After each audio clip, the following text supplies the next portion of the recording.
So I switched over to a little bait, but I was sick of not catching anything, and I got smashed. Probably going to think it's a decent skippy. It might be a little sandbait. Oh. Tuesday. You ate what? Alright, so I got a little bit of a catch and cook for you today. Unfortunately, there's no footage of the catch because it was still pitch black when I got this guy. Big snook. I know that there's a lot of people who say yes, a lot of people who say no to eating snook, but I'm on a bit of a mission to get people eating things that are not demersals, stuff that's not dewies and snapper basically. So I'm going to go through and give you some footage of different things to do. So I'm going to knock the fillets off this guy. I will cure one, which should only take a couple of hours for something this thin, and the other half I'm thinking just crumb and fry, and we'll have it for dinner. Let's go. I took most of the scales off him on the water, so hopefully we don't make too much mess.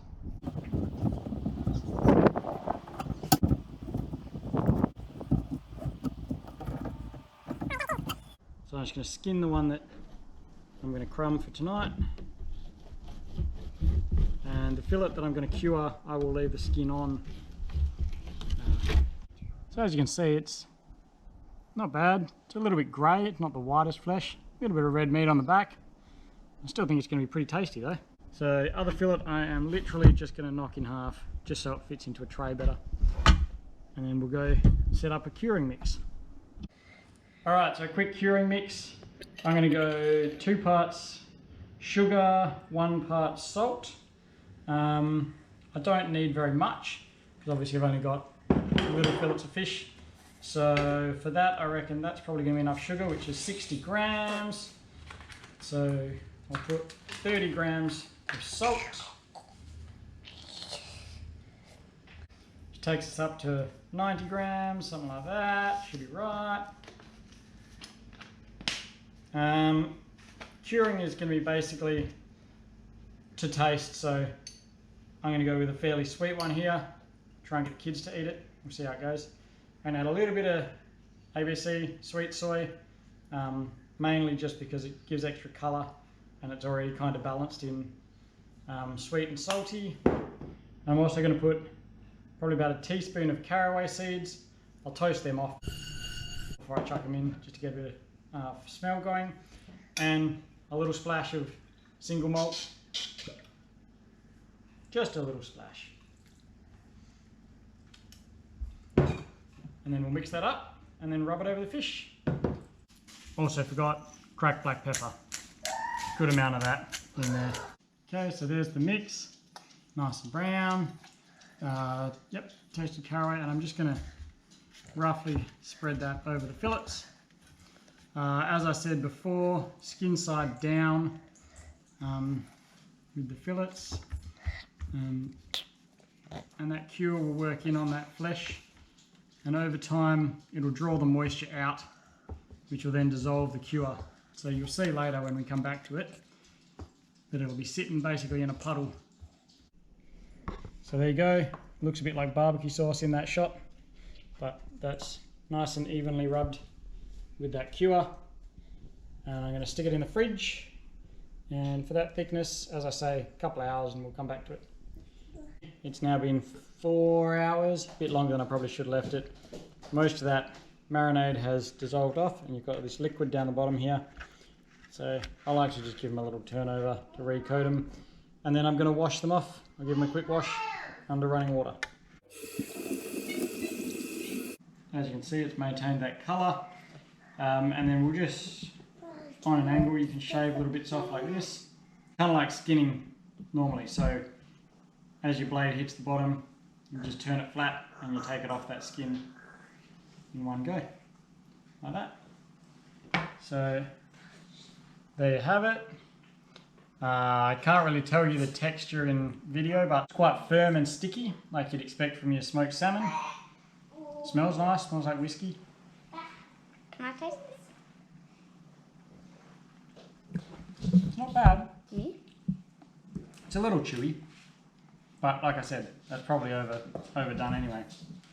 Obviously you can use that same basic recipe for anything. Works well with oily fish, but it'll work well with herring or any of your other small things. Trevally. Trevally's another good one, good candidate for curing. There you go. You know how you do flour, egg, breadcrumb to crumb fish? I don't. This is called lazy crumb. Straight in the crumb. The fish is sticky enough, especially once you press them down a bit, that it holds enough crumbs on there. You don't get a thick coating, but it's more than enough for me. Alright, pan frying 101. Super simple. Everybody should be able to do it. Start with a hot pan and preferably very flat. Olive oil gives a better colour. Butter, preferably salted, but I've only got unsalted in the house.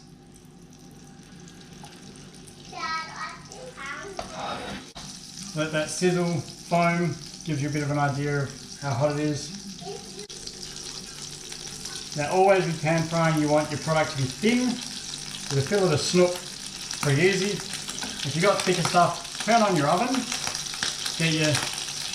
cook your product to the right colour, and then put it in the oven to finish. It doesn't matter so much with pan frying about having space. If you're trying to sear stuff, you always want space, but pan frying doesn't matter. Get it in there, lots of extra crumbs. Alright, start seeing the colour coming up around the edges. Turn her over. It's even got a little bit darker.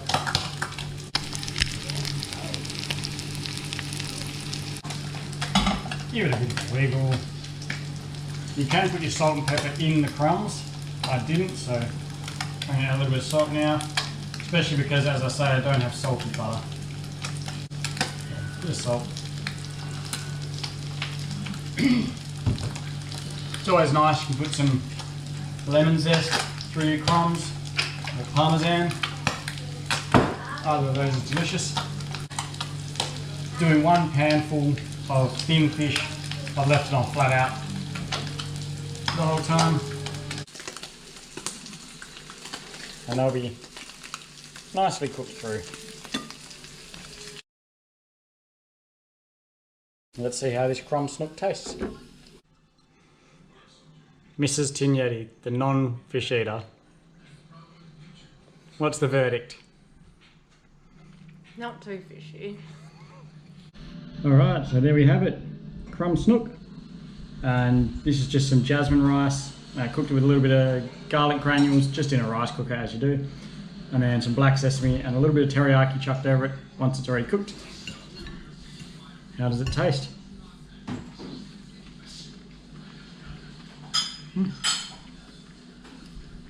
It's really mild actually.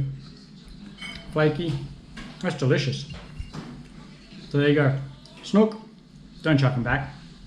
Eat it. Delicious. See you next Tuesday or on the water. Alright, GoPro, don't stop recording. See if I care.